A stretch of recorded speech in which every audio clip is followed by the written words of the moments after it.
10th లేదు 12th board exam. సరే, ఈ రోజు మనం యూనిఫామ్స్ డిస్ట్రిబ్యూషన్ కోసం మీటింగ్ పెట్టుకున్నాం కదా. సో హాస్టల్లో ఎంతమంది ఉన్నారు నాన్న? స్టాండ్ అప్ హాస్టల్లో ఉన్న వాళ్ళు ఎంతమంది? స్టాండ్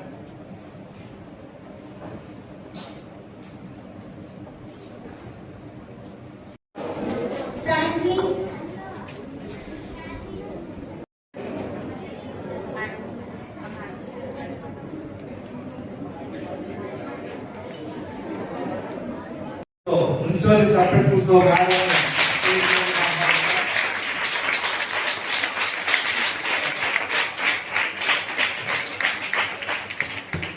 చైల్డ్ అప్లిఫ్ట్ సంస్థలో మేడం గారు మరి ఏరియా కోఆర్డినేటర్ గా పనిచేస్తున్నారు. మరి ఈ సంస్థ దయచేసి all of you please come.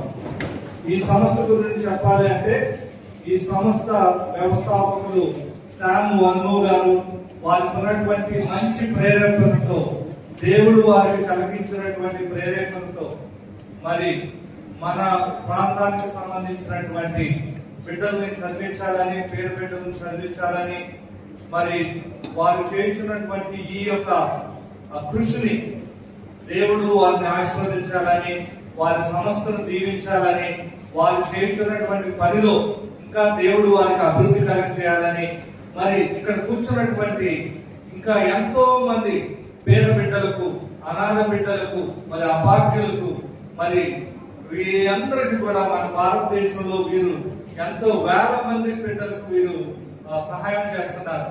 వీరు సంస్థను దేవుడు ఇంకా మిక్కులుగా ఆశీర్వదించాలి. మనందరికీ తెలుసు, చదువు ఒక్కటే మన స్థితిని, మన పరిస్థితిని, మన వ్యవస్థను మార్చగలదు.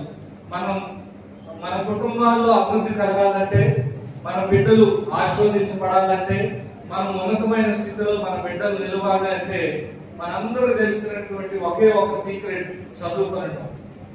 అన్ని దానాల్లో కన్నా కూడా విద్యాదానం ఒక గొప్ప దానం.